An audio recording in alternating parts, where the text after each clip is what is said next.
All right. Hello, artists. Welcome to Art Adventures. My name is Mr. Andy. I'm the studio programs manager here at Joslyn Art Museum. That means I get to make art with people like you that come and visit the museum.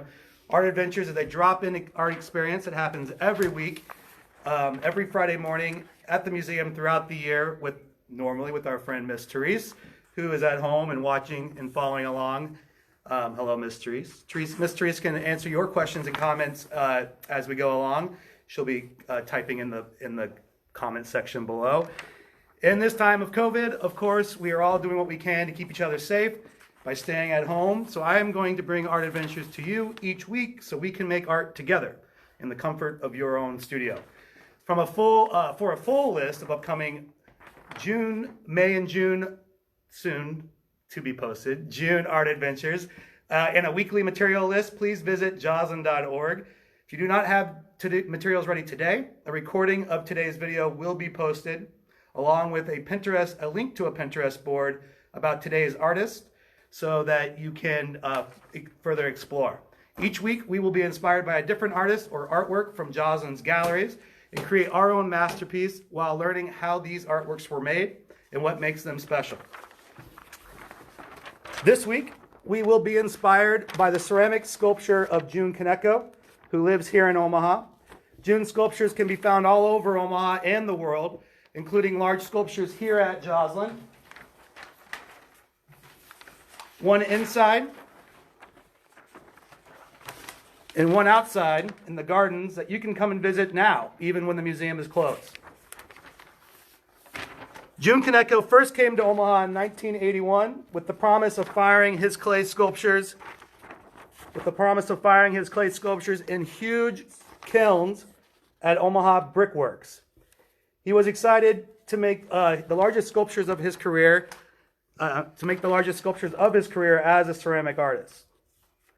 These giant rounded forms would come to be called dongos and become his trademark. They can now be found all over the world. You can find dongos in museums, public spaces, parks, and gardens throughout the world. After his time as a visiting artist at the Bemis Center for Contemporary Arts in the Old Market, he made Omaha his permanent home and established a studio, also in the Old Market. He's continued to make art of all kinds, including ceramic sculptures in all shapes and sizes. As he found success as an artist, he and his wife Ree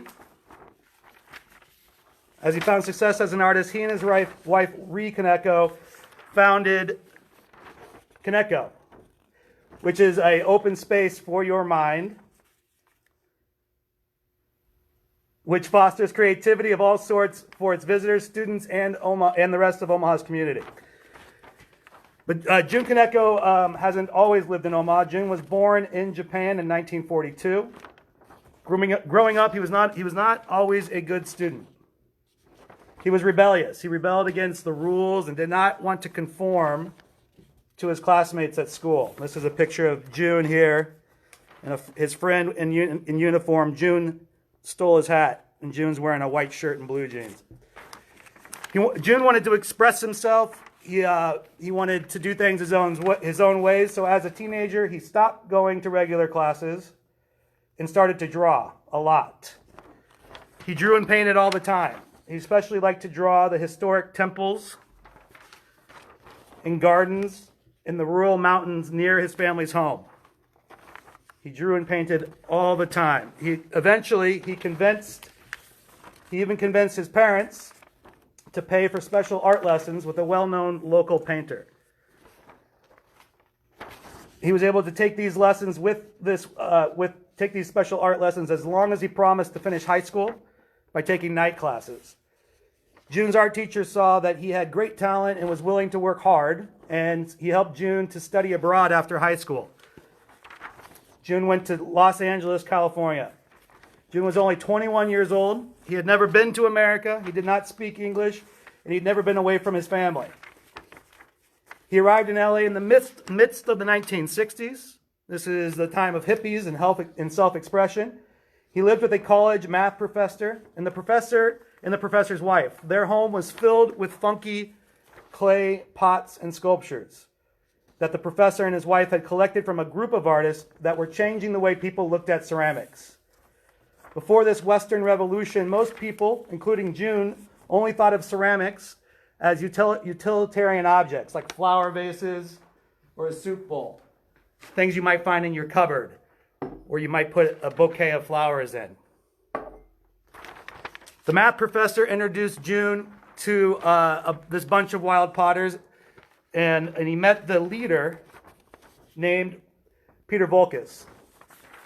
Jun was accepted as a studio assistant and learned from Peter Volkus how to work with clay. Here's a picture of Peter Volkus making a huge pot on a potter's wheel. Jun became a studio assistant, which means he mixed clay and fired Peter Volkus's pots and sculptures in the kiln.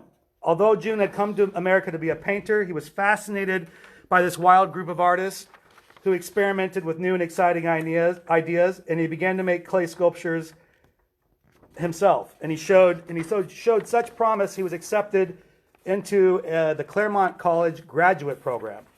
This is one of Jun Kaneko's early pots that he made when he was learning to work with clay.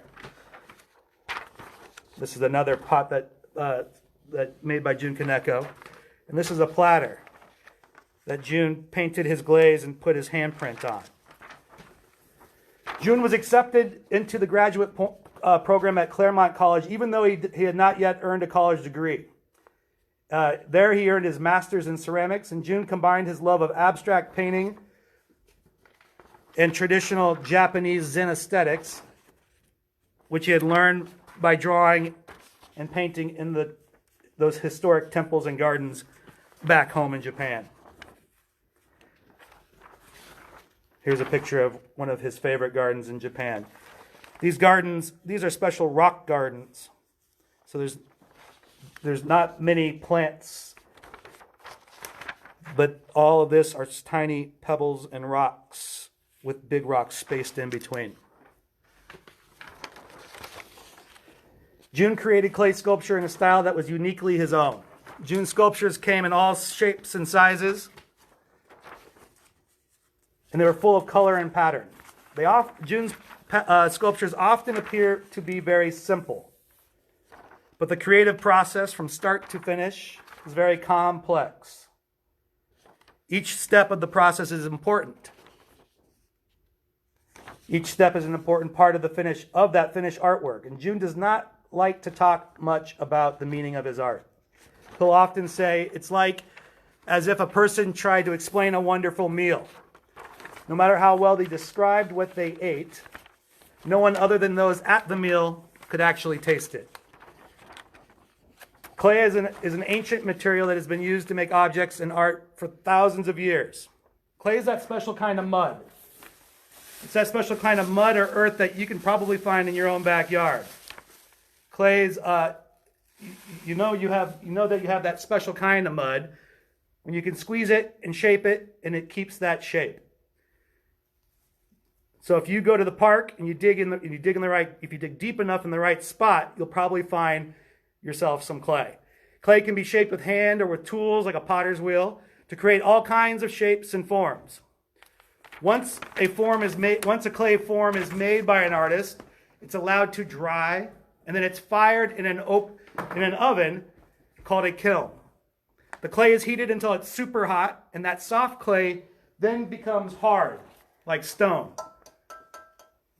This is a clay sculpture made by a student here at the museum, this gray clay has been fired in the kiln, heated up super hot, way hotter than a pizza, and now it's hard like stone. After that clay comes out of the kiln the first time, oftentimes a glaze is applied, and then the sculpture is fired a second time. Glaze is a solution of which means a mixture of clay, glass, colorants, and water, almost like a milkshake that can be applied to the clay like paint. After the clay is glazed, it's fired again to melt the glaze, creating a glass coating that is fused with the surface of the clay. This is a finished glaze miniature Dongo. Through the firing process, brilliant colors can be achieved, like these bright colors here. The colored glaze can be layered. We can see that this has a layer of red on top of a layer of purple. The glaze can drip or create interesting textures on the surface of the clay.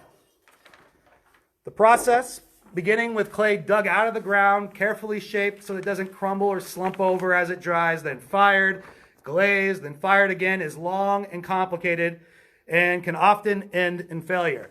Experienced artists, like Jun Kaneko, know how to masterfully control the clay and apply the glaze to produce the expected results. This is Jun on a ladder applying glaze to this gigantic clay head. Even with all of his masterful skill, Jun is often surprised when he unloads the kiln. Upside down. With clay, you can never control everything. And he's excited when he opens the kiln and finds unexpected colors and drips and textures. Jun still lives in Omaha today, and he and his team of assistants continue to make work. And these artworks can be found throughout the world. So keep your eyes open, especially here in Omaha.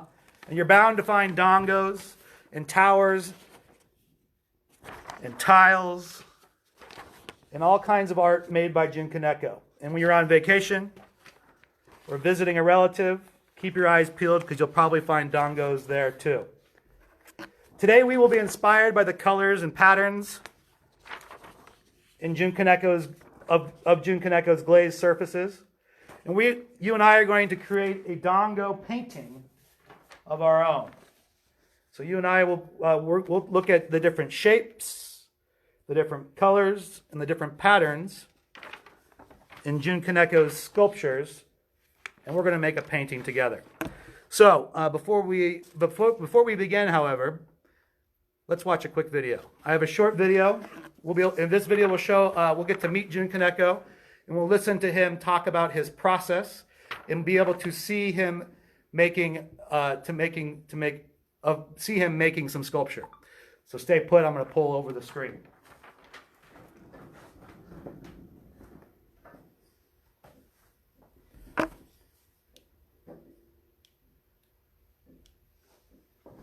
Oh, we got unplugged. Never mind. So maybe we'll post a link to that video on our Pinterest board. Unfortunately, our TV got unplugged. So let's open up our material bags and get ready to make some art. Those of you, remember, if those of you that need materials, you can stop by the museum every Wednesday out front of our atrium entrance and find a bin full of bags like this with all the materials you need for May's Art Adventures. Thursdays. Oh, those bags are available on Thursday. So here's what you'll need. What we'll need from the bag today, these are the items that you can gather from around your house. In your bag, we need one big sheet of paper to make our dongo painting. From your bag, we'll also need a set of crayons to make some sketches and patterns. In your bag should also be a white crayon. We'll use this white crayon to create a resist. Lastly, in your bag, we'll need a large paintbrush,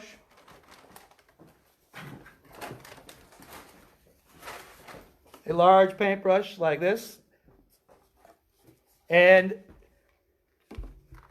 our set of watercolors. From your home, hopefully you can find a cup that you can fill with water so we can clean our brush when we change colors, and a rag or paper towel. I'm going to use my apron. So gather up those things, and let's start with your crayons. Start with your crayons and your piece of paper. I'm going to work with a big piece of paper so you can all see. And before we begin on our all media paper, grab some sketch paper. That's another thing hopefully you can find around your house. Grab some sketch paper, maybe some junk mail, something to draw on to sketch out some ideas. Before we begin, we're going to sketch some ideas. Jun Kaneko does the same thing. Sketchbook is an important tool for all artists. Sketchbook is where we can figure out our ideas before we begin. We can cook up all kinds of ideas and choose the tastiest ones. These are some sketches of dongos that Jun Kaneko made in his sketchbook. So before we begin on our all media paper, we're going to practice sketching some shapes, and we're going to practice sketching some patterns. So on this easel, I have my sketch paper.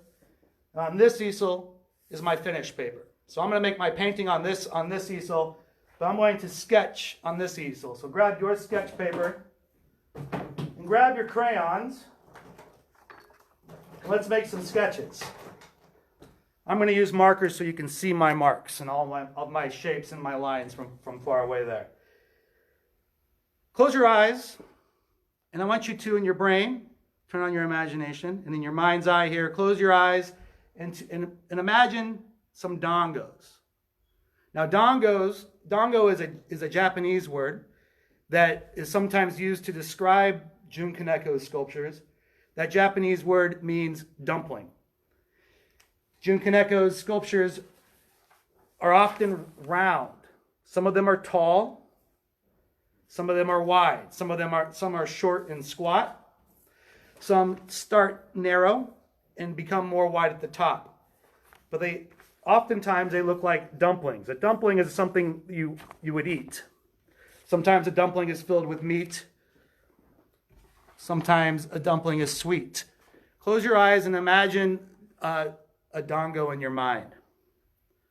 Think about a short dongo, a tall dongo, a round dongo, a wide dongo. Imagine these dongo shapes or forms in your brain.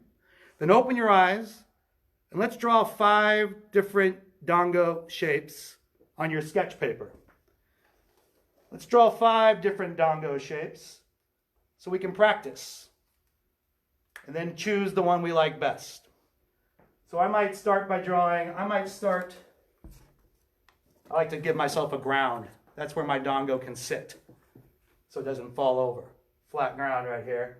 I'm going to start maybe a tall, skinny one. Like that. That's a dongo shape. I'll put another one next to it. That one's kind of a Bert dongo. Let's do an Ernie dongo that's wide. All right. Now maybe do a super tall dongo that starts skinny and gets a little big, like you're blowing a bubble or a balloon. Maybe I can do one that has a little. These are all very soft and round. Maybe my next one has corners or maybe a sharper angle at the top. Maybe it comes up like this and it arches this way and comes back down like that. That's 4. How many did we want? We want 5. So I have room. Maybe I can make a little mini dongo down here too. Maybe I'll make one more mini dongo down there. Maybe this one. Little mini dongo, like a little haystack. Sketch 5 dongos on your sketch paper, then step back and look at your dongos and think about which one you like best. We're going to choose your favorite dongo, the tastiest idea, and we're going to take that dongo shape. I think I like this dongo shape. It's a little different than the others. So I might grab that dongo shape and draw that dongo shape large on my painting paper. I'm going to draw it big. I challenge you to make it as big as you can. Try to make your dongo fill as much of that space as possible. I'm going to use my markers, but you can choose a color crayon of your choice to draw the shape, the outline of your dongo. You all see me? All right. I might start just like I did here. I might create a ground, but maybe you can think about where your dongo is going to be. If your dongo's in a garden or in the grass, you might have a grassy ground like this. Maybe your dongo's on a platform.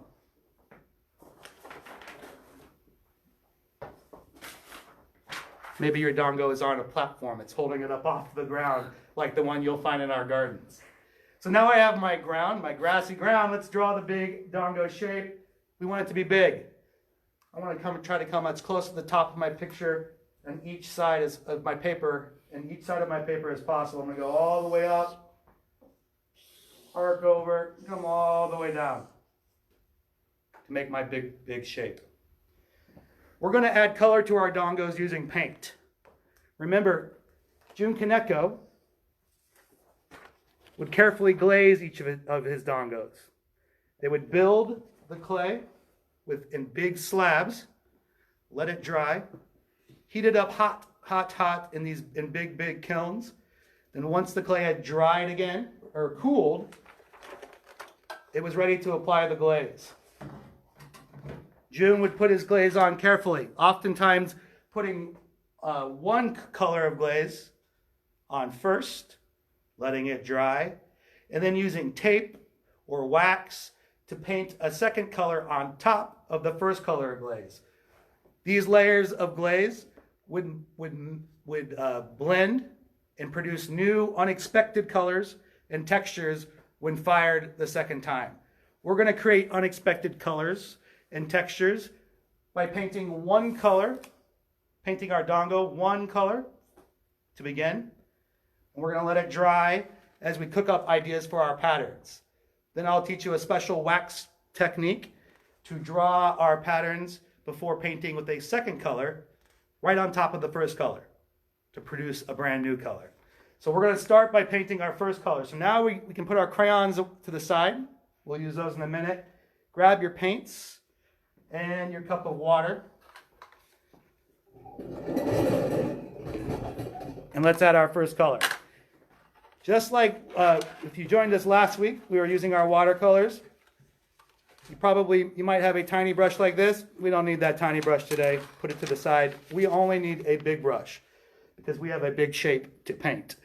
So first we need to activate our paints. Last week when we were painting with Helen Frankenthaler, we were creating a wash.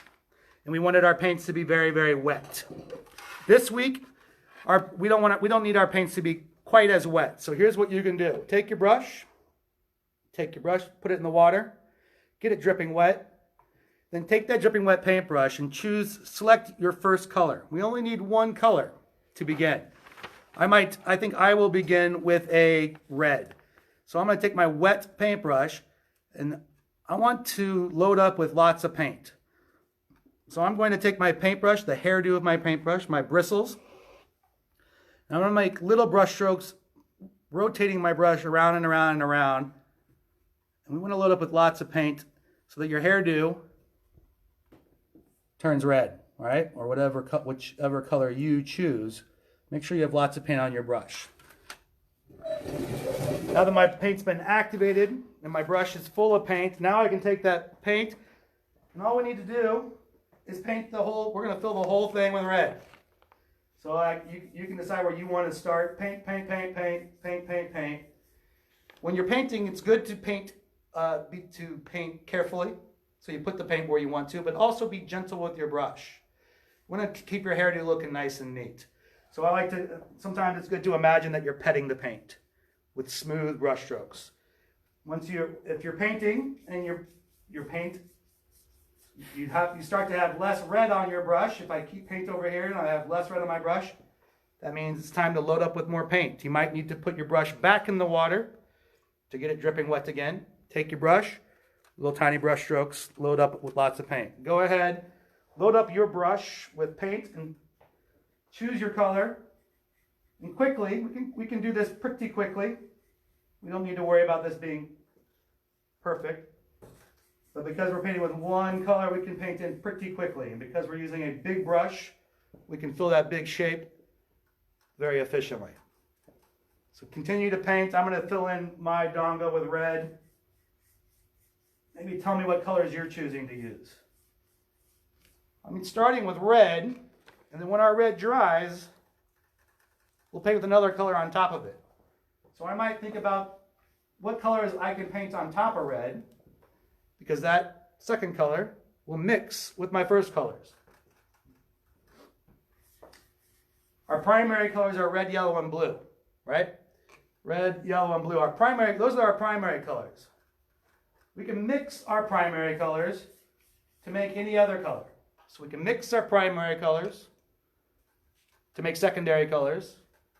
You can mix your primary colors with your secondary colors to make tertiary colors.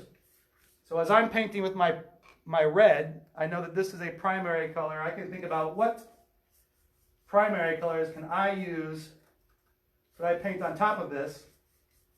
And I can think about how I might control that color to produce another color when my first color mixes with the secondary color.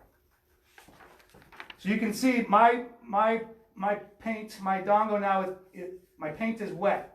So my dongo is wet. We can see it's wet because mine is dripping because it's vertical. Yours is probably flat.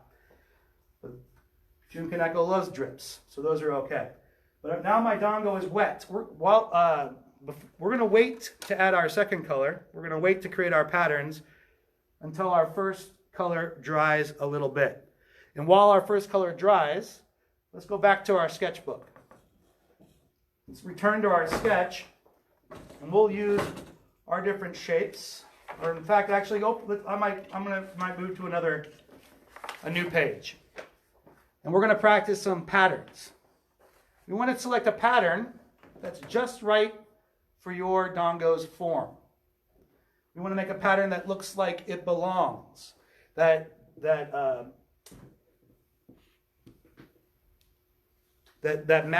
fits on the form of your dongo. So grab your crayons. I'm going to grab my markers. And this time, I'm going to draw 5 dongos, but this time I want them all to be the same. I'm going to draw this dongo, the one I selected earlier, 5 times. I'm going to start, I'll draw these. These don't need to be as big as our other dongo, as our final dongo. I'm going to draw one here, one in the middle, and these are all similar shapes. Now we're going to practice our patterns. Now pattern is anything that repeats. It can repeat regularly, or your pattern can repeat irregularly. Pattern creates rhythm and makes our dongos kind of vibrate. Sometimes the patterns, Jun's patterns can almost hypnotize you. If you visit the dongo in our garden, the pattern on that dongo goes around and around in a spiral. So today we're going to practice patterns. You can create patterns with lines that repeat, like a zigzag line, or curvy or wavy lines. You can create lines that spiral, like the dongo or the large head. This is an untitled head in our garden that has pattern that spirals from the center all the way around and outward. And this one's sitting on a platform. Your patterns could be shapes. Your patterns could be polka dots. You know all about patterns, so take those patterns out of your brain, and let's draw a different pattern on every dongo. So I might make one dongo, and this is the time to experiment with color too. So grab all the colors from your crayon box and practice your color patterns by repeating different colors over and over again. I might give this dongo orange polka dots all over. And some of these polka dots might be small. Maybe there's a big polka dot. Maybe there's a medium polka dot. Maybe there's a huge polka dot. Maybe some of the polka dots are different colors. Experiment and practice. This is where you get to try new ideas until you find an idea that makes you very excited. Let's try one of those spiral lines. Try not to get hypnotized. Start in the middle. And around and around and around and around and around and around and around and around and around and around to fill that entire dongo. We want your pattern to fill every inch of your dongo. What are some other ones? How about this is one that this is a pattern that that Jun Kaneko likes to do. I might call these a hash pattern. I made 3 short lines at going diagonally one direction, and then I can repeat that pattern, those 3 short lines going diagonally the other direction. I can fill that entire dongo with lines like that. Squares. Squares. Oh yeah, that's a great idea. Shout out some patterns. I need some ideas. Sometimes it's hard to cook up ideas of your own on your own, so I'm open to suggestions. Some squares. Good idea. Let's try some squares. Big squares, small squares, maybe even rectangles. The square's cousin. I like that. That's an idea. Some geometric patterns. Any other ideas out there? That's a tight lid. There we go. Zigzags. Zigzags. Love it. We haven't done zigzags yet. Maybe a zigzag that goes like that. Kind of looks like Frankenstein right there. Maybe I can make that a thick zigzag. Turn that into my pal Charlie Brown. Maybe another zigzag over here. Triangles. Don't forget other colors. Triangles and zigzags would look well together. That's a good idea. Now, turn Charlie Brown starting to look like Fred Flintstone with triangles. So continue to cook up lots of patterns on yours, and you could sketch. You could challenge yourself and sketch as many dongos as you like. Fill up page and page of the dongos until you find that most perfect dongo shape and pattern. But I think my dongo, my first layer of paint is just about dry, so now it's time. So now we're about ready. I think we're ready to learn our wax technique. This is a technique that we might call wax resist. Lots of ceramic artists use wax to create a resist, which means they will paint the surface of their clay with one color of glaze, let it dry, paint wax on top of that layer, and that layer, that painted wax design, will protect what's below it. Maybe you've done this if you've ever dyed an egg. Sometimes if you take a crayon and you draw on that egg, it will protect the color below the wax. So when we paint with our second color, everything that's underneath your wax, on my dongo, everything that's underneath the wax will remain red. Anything that is not covered with wax will mix and blend with my second color. So I'm going to look at all of these different patterns. And I think today, for mine, I like that idea. Maybe I'll use, I'll do a spiral, like the dongo out in our gardens. So I'm going to grab your white crayon, and we're going to draw your pattern right on top of that first layer of paint.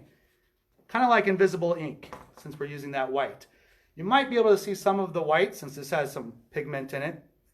If you want to experiment with this again, you can grab a candle or if you have some wax underneath your sink or in a cupboard someplace, you can draw with clear wax to make this even more invisible. But our white crayon will do today.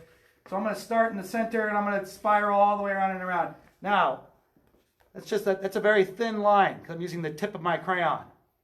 But we talked about maybe having some thin lines and thick lines. I think what I might do is peel the paper off this crayon and break off a little chunk. I'm going to use the side of that chunk of crayon to make a thicker line. Starting in the center and going all the way around and around and around. Push kind of hard. I'm going to push kind of hard. Use some muscle. Stick out your tongue. So you, there at home, probably can't see these lines. That's the point. You want these to be invisible. But trust me, there's lines there. I hope so, at least. We're going to put some more up here. Fill it in. Now I'm doing mine pretty quickly. You can take your time, or maybe this is your practice dongo. So you can practice with me and make another dongo once you've learned your new skills. I'm going to make mine pretty quickly so I can show you how to add our second color. I'm going to put one more line down here. Now if you wanted to at home, we'll save that for later. So now I have my invisible patterns on there. You push pause and watch me. So if you're still making your patterns, that's A-okay. Don't push pause on the screen. I'm sorry. Pause what you're doing. Sit still for a moment, and let me show you what to do next. So once you fill in your dongo completely, you've used your white crayon to put lines and polka dots and squares and triangles and patterns all over every inch of your dongo. Then we're ready for our second color of paint. So grab your paints again and grab your cup of water. My first color was red. I think I'll choose another primary color to put on top of that red to make a secondary color. My first color is red. I think I will use blue to paint on red. And when my red and blue colors mix, we should get purple, right? So I'm going to activate my paints just like before. Get it dripping wet, but load up with lots of paint.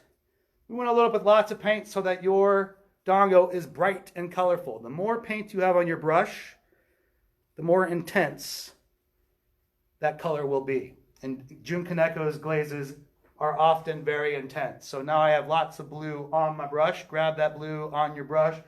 And just like before, we're going to carefully paint to fill the entire dongo. We can paint right on top of the lines you just made. That wax is going to make a resist. So when your paint hits the wax, it's going to bounce off of the line.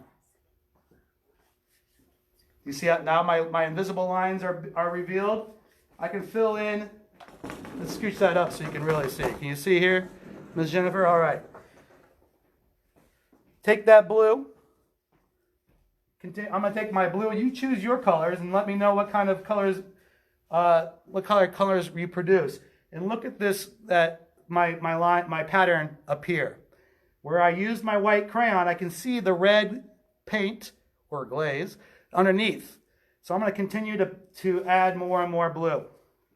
If you want to experiment with other colors, you may. One thing I kind of like that's happening here are these drips. These drips, my blue drips, remind me of the drips that Jun Kaneko often occur on Jun Kaneko's dongos. In the kiln, that glaze will melt, get all melty, and drip down the surface of the round dongo. So I have these drips. So I think for this dongo here, I think I'm going to paint just the top half blue because I kind of dig what's happening here. I might leave the bottom part red, but I'm going to paint the top part blue, and I'm going to make sure that blue is extra, maybe a little extra watery to get all these drips happening.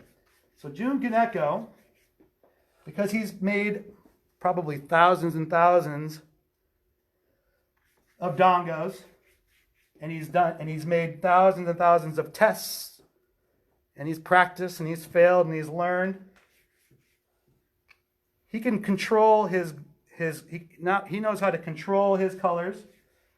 He knows when he puts one color on top of another color, what color might be produced. Just like I know that when I put blue on top of red, I will get a blue-violet color.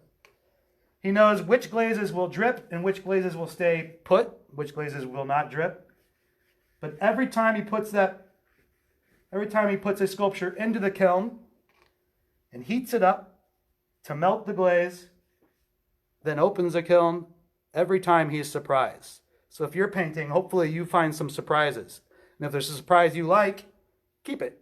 If it's a surprise you don't like, try something different. So I hope you can continue to make lots of dongos now that you know how to use your white crayon to create a wax resist. Be sure to share your dongos with us. Post pictures of your finished artwork to the event page for today's art adventure on Facebook. Be sure to follow us there on Facebook for updates about all of Joslyn's Art from Afar experiences, including virtual camps, which are happening this summer. You can find descriptions for each virtual camp and register today at joslyn.org. And I'll see you again here next week for another art adventure. Thanks for making art with me. Adios.